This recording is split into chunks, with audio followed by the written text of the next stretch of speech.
کہ من احب ان یحبہ اللہ ورسولہ، کہ جو آدمی یہ پسند کرتا ہے کہ اللہ اور اللہ کے رسول صلی اللہ علیہ وسلم اس آدمی سے محبت کریں،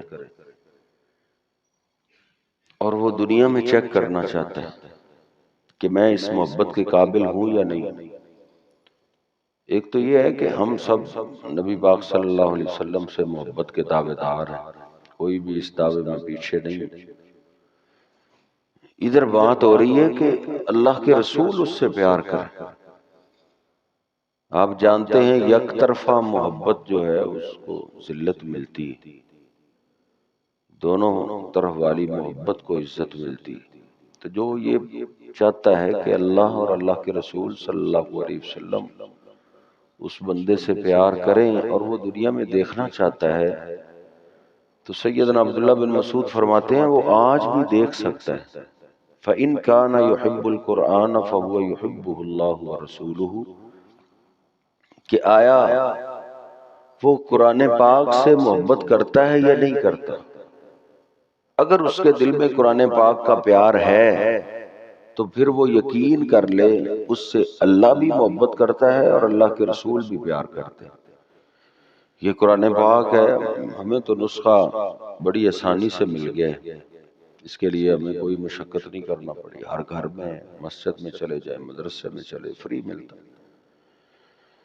لیکن نبی پاک صلی اللہ علیہ وسلم کو ایسے نہیں ملا تھا۔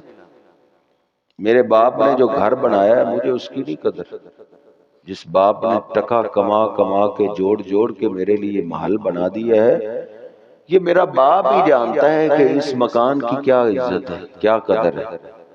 نبی پاک صلی اللہ علیہ وسلم کو بھی قرآن پاک ایسے نہیں ملا، بلکہ امی عائشہ طیبہ طاہرہ رضی اللہ تعالیٰ عنہ فرماتی ہیں کہ اگر سخت سردی کا موسم ہوتا اور جبریل امین آپ کے پاس قرآن پاک کی وحی لے کر آتے، وَإِنَّ جَبِينَهُ لَيَتَفَصَّدُ عَرَقًا، تو آپ کی پیشانی پاک سے پرنالے کی طرح پسینہ بہ رہا ہوتا تھا۔ صحابہ کہتے ہیں اگر آپ اونٹنی جیسے طاقتور جانور پہ ہوتے تو اونٹنی سے آپ کا بوجھ برداشت نہ ہوتا، وہ زمین پہ بیٹھ جاتے، اور مسلسل اپنی گردن کو حرکت دیتی رہتی جب تک جبریل امین واپس نہ جاتے۔ یہ آپ مشقت برداشت کرتے رہے اس قرآن پاک کو حاصل کرنے کے لیے، ایک بار نہیں 23 سال اور کئی بار۔ سیدنا عمر فاروق رضی اللہ تعالیٰ عنہ بیان کرتے ہیں کہ نبی پاک صلی اللہ علیہ وسلم پہ جب قرآن پاک کی وحی آتی تو آپ کی سانسیں اکھڑ جاتی، خراٹوں کی آواز آنے لگتی۔ فرماتے ہیں کہ ہم سے آپ کی صورت دیکھی نہ جاتی، ہم آپ کے اوپر چادر ڈال دیا کرتے تھے۔ ہم سمجھتے تھے آپ بڑی مشقت میں۔ جب پہلی دفعہ قرآن پاک کا نزول ہوا ہے تو آپ نے گھر آ کے یہی بتایا تھا، اے ختیجہ خشیت علی نفسی، مجھے تو میری جان کا خطرہ پڑ گیا تھا۔ نبی پاک صلی اللہ علیہ وسلم نے اتنی مشقت سے اس قرآن پاک کو حاصل کیا ہے، تو ہم کہہ سکتے ہیں کہ اس کا نبی پاک صلی اللہ علیہ وسلم سے کوئی تعلق نہیں جس کا تعلق قرآن پاک سے نہیں۔ اللہ رب العزت کے ہاں مقام اسی کا ہے جس کا تعلق قرآن سے۔ نبی پاک صلی اللہ علیہ وسلم چلتے چلتے سیدنا ابی بن کعب کے پاس پہنچے، صحیح البخاری میں، صحیح مسلم میں، پریشان ہو گئے، اللہ کے حبیب آپ مجھے پیغام بھیجتے، غلام حاضر ہو جاتے۔ آپ نے فرمایا ابی میں اپنی مرضی سے نہیں آیا، تیرے پاس مجھے میرے رب نے بھیجا ہے۔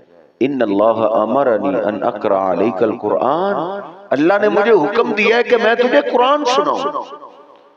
سیدنا ابی بن کعب رونے لگے اور عرض کرتے اللہ کے حبیب اسمانی اللہ، کہ اللہ نے عرش پہ میرا نام بھی لیا ہے۔ نبی پاک صلی اللہ علیہ وسلم کی آنکھوں میں آنسو آ گئے، آپ نے فرمایا سماک اللہ، ابی اللہ نے عرش پہ تیرا نام لے کے کہا ہے کہ ابی آپ کی امت کا قاری ہے، اس کو جا کے قرآن سناؤ۔ یہ ان کو مقام کیوں ملا، یہ عظمت کیوں ملی؟ ان کے پاس قرآن پاک کی ڈگری تھی۔ اس لیے کسی نہ کسی طریقے سے قرآن پاک سے تعلق ملا ہے، بھلے پڑھ نہیں سکتے سننے کے ساتھ، جس طرح پڑھنا سنت ہے اس طرح سننا بھی سنت ہے۔ اب تو سہولیات ہے، موبائل پہ قرآن لگائیں اور اس کو سنیں۔ نبی پاک صلی اللہ علیہ وسلم نے سیدنا ابی بن کعب کو اپنے ممبر پہ بٹھایا اور آپ نے فرمایا اقرا علی القرآن، ابی تم قرآن پڑھو میں سنتا ہوں۔ عرض کرنے لگے اللہ کے حبیب قرآن تو آپ سکھانے والے ہیں، میں آپ کے پڑھ کے سناؤں؟ آپ فرماتے انی احب ان اسمعہ من غیری، عبداللہ جس طرح میں پڑھنا پسند کرتا ہوں ایسے میں سننا بھی پسند کرتا ہوں۔ قرآن پاک سے تعلق اپنا بھی ملائیں، اپنی اولادوں کا بھی ملائیں۔ قرآن پاک کے ساتھ تعلق ہونا چاہیے۔ یاد رکھو یہ علم ایسا نوری علم ہے جس کے لیے عمر کی کوئی شرط نہیں ہے۔ یہ 40 سال کا ہو گیا، دنیا کے علوم نے اس کو ریجیکٹ کر دیا کہ تو ہمارے قابل کا نہیں رہا، لیکن یہ علم ایسا ہے 30 سال کے ہو تب بھی قرآن سیکھو۔ 40 سال کی عمر میں قرآن سیکھنا تو نبی علیہ السلام کی سنت ہے۔ جو صحابی 50 سال کی عمر میں مسلمان ہوئے انہوں نے اس عمر کے حصے میں قرآن سیکھنا شروع کر دیا۔ ادھر تو دل دیکھا جاتا ہے، دل میں محبت کتنی ہے یہ نہیں دیکھا جاتا کتنا یاد کرتا ہے، یہ دیکھا جاتا ہے شوق کتنا ہے، دل میں پیار کتنا ہے۔ اور اس کی اللہ بڑی عزت کرتا ہے جس کے دل میں پیار اخیر کا ہو، بھلے زیادہ یاد نہیں کر سکتا، ہر روز ایک آیت سیکھنے والا، ایک آیت سیکھنے والا بھی ادھر محروم نہیں رہتا۔ سیدنا عبداللہ بن ام مکتوم رضی اللہ تعالیٰ عنہ نبینے سے صحابی تھے، بوڑھے تھے، زیادہ سبق نہیں یاد کر سکتے تھے، ہر روز صرف ایک آیت کا سبق لیتے تھے، ایک آیت۔ آج گھر سے نکلے ایک آیت سیکھنے کے لیے، اور وہ بھی عظیم لوگ تھے جو خوشبو سے اندازہ لگا لیتے تھے کہ نبی پاک صلی اللہ علیہ وسلم اس طرف گئے ہوں، جس طرف سے خوشبو آئی اسی طرف نکل پڑے۔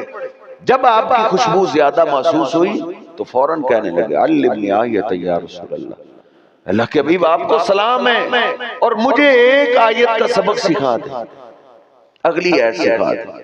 اب نبی پاک صلی اللہ علیہ وسلم مشرکین مکہ کے پاس، سرداروں کے پاس بیٹھے ہیں جنہوں نے شرط لگائی ہوئی ہے کہ اگر آپ ہمیں کچھ بات سکھانا چاہتے ہیں تو پھر جب ہم آپ کے پاس ہو، یہ غریب لوگ نہ آیا کریں، ہم سردار ہیں، ہماری انسلٹ ہوتی، ان غریبوں کے برابر بیٹھے۔ نبی پاک صلی اللہ علیہ وسلم کے دل میں جو آیا سو آیا، لیکن وہ تو نبی نے، ان کو تو دکھائی نہیں دیتا کہ آپ کس کے پاس بیٹھے، بس ایک ہی غم سوار ہے، مجھے اگلی آیت کا سبق دے۔ قرآن کے طالب علم کی دیکھو کتنی شان ہے، آئی بھی اللہ نے ہر دور میں وہی شان رکھی۔ نبی پاک صلی اللہ علیہ وسلم نے عبداللہ بن ام مکتوم کی آواز کو سنا، ماتھے پہ بل چڑھایا، تھوڑا سا منہ پھیرا۔ اللہ رب العزت کو اپنے حبیب کی یہ ادا پسند نہیں آئی کہ آپ نے ان کافر سرداروں کی خاطر ایک قرآن سیکھنے والے کو دیکھ کے آپ نے ماتھے پہ بل چڑھایا، منہ پھیرا۔ اللہ رب العزت نے اس نبی نے قرآن کے طالب علم کی شان میں قرآن نازل کر دیا۔ عبس وتولی ان جاءہ الاعمی وما یدریک لعلہ یزکا، انہوں نے ماتھے پہ بل نہیں چڑھا لیا، انہوں نے منہ ہی پھیر لیا، کیونکہ ان کے پاس ایک نبی نہ آیا تھا، وہ قرآن سیکھ کے پاک ہونا چاہتا تھا۔ آپ کو ان کافروں کی فکر ہے، ان تک دین پہنچانا آپ کا کام ہے، منانا نہیں۔ پھر اللہ رب العزت نے 7ویں سپارے میں کیا کہا ہے؟ لا تطرد الذین یدعون ربہم، میرے حبیب ان قرآن والوں کو اپنی مجلس سے دور نہ کریں، ان کو دور نہ کیا کریں۔ آگے اللہ کیا کہتا ہے؟ فَتَطْرُدَهُمْ فَتَكُونَ مِنَ الظَّالِمِينَ، اگر ان کو آپ اپنی مجلس سے دور کریں گے تو پھر تو آپ ظالموں میں سے ہو جائیں گے۔ یہ قرآن پاک کی عزت احترام آج بھی اللہ رب، دیکھ لو مہنگائی آسمان تک پہنچ، ہم کالے علموں کی خاطر اپنے بچوں پہ کیا کیا خرچ کرتے ہیں۔ کل ہی مجھے ایک ساتھی بتا رہا تھا کہ نرسری پریپ کے سٹوڈنٹ کی کتابیں آئی ہیں 31,000 کی، لیکن آج بھی قرآن پاک مفت ملتا ہے، قرآن پاک پڑھنے والوں کو کپڑے مفت ملتے ہیں، قرآن پاک پڑھنے والوں کو کھانا 3 ٹائم فری ملتا ہے، قرآن پاک پڑھنے والوں کو رہائش فری ملتی ہے، قرآن پاک پڑھنے والوں کا آج بھی علاج مفت ہوتا ہے۔ قرآن پاک کے لیے اپنی اولادوں کو وقف کرو، اللہ کی قسم ہے اللہ زندگی میں چاند لگا دے گا۔ یاد رکھو اللہ کے ہاں بھی تعلق قرآن والوں کا اور نبی پاک صلی اللہ علیہ وسلم کے ہاں بھی مقام قرآن والوں کا ہے۔ نبی پاک صلی اللہ علیہ وسلم جب احد کے 70 شہداء ہو گئے نا، آپ نے فیصلہ کیا کہ 3-3 4-4 کو ایک قبر میں دفن کرو۔ اب صحابہ بیان کرتے ہیں جب ہم 3-4 کے لیے قبر تیار کر لیتے تو ہم نبی پاک صلی اللہ علیہ وسلم کو اطلاع دیتے، اللہ کے حبیب ایک قبر تیار ہو چکی ہے۔ بخاری شریف میں لکھا ہے نبی پاک صلی اللہ علیہ وسلم تشریف لاتے، پھر آ کے ان 3-4 کے بارے میں ہم سے سوال کیا کرتے تھے، اس میں سے عزت کس کو دے رہی ہے؟ یہ سوال نہیں کرتے تھے اس میں سے سب سے زیادہ میری خدمت کون کرتا ہے؟ نہیں، یہ نوری علم ہے۔ اس علم کے استاد کی سوچ جو اس وقت تھی آج بھی وہی سوچ ہے۔ اس علم کا استاد خدمت سے راضی نہیں ہوتا، سبق سے راضی ہوتا ہے۔ نبی پاک صلی اللہ علیہ وسلم نے یہ نہیں پوچھا ان میں سے میرا خدمت گزار کون تھا، یہ بھی نہیں پوچھا ان میں سے زیادہ میرے پیچھے نمازیں کس نے پڑھی، خطبات کس نے پڑھے، ان میں سے سب سے زیادہ کافروں کو آج مارا کس نے۔ نہیں، ایسا سوال نہیں، ایک ہی سوال ہوتا تھا، ایہم اکثر اخذا للقرآن، ان میں سے قرآن پاک کس کو زیادہ آتا ہے؟ صحابہ عرض کرتے اللہ کے نبی ان میں سے قرآن کا قاری تو یہ ہے۔ آپ اس قاری کو اپنے ہاتھوں سے لاحت میں اتارتے اور آپ کیا فرماتے؟ انا علی ہؤلاء شہید یوم القیامہ، او میرے صحابہ ان قرآن والوں کے ایمان کی گواہی میں دوں گا، ان کی گواہی میں دوں گا۔ نبی پاک صلی اللہ علیہ وسلم کے ہاں بھی مقام قرآن والوں کا ہے۔ اس لیے میرے صاحب جس طرح یہ مہینہ روزے والا ہے ایسے ہی یہ مہینہ قرآن والا ہے۔ شہر رمضان الذی انزل فیہ القرآن، اللہ نے رمضان کا تعارف ہی ایسے کروایا کہ رمضان کا مہینہ وہ ہے جس میں ہم نے قرآن پاک نازل کیا ہے۔ جبریل امین نبی پاک صلی اللہ علیہ وسلم کے ساتھ سال بعد قرآن پاک کا دور کیا کرتے تھے اور وہ دور رمضان کے مہینے میں کرتے تھے۔ آپ اپنی بیٹی فاطمہ کو کہتے ہیں کہ اس رمضان میں جبریل امین نے میرے ساتھ 2 دفعہ دور کیا ہے، لگتا ہے دنیا سے جانے کا وقت آ گیا۔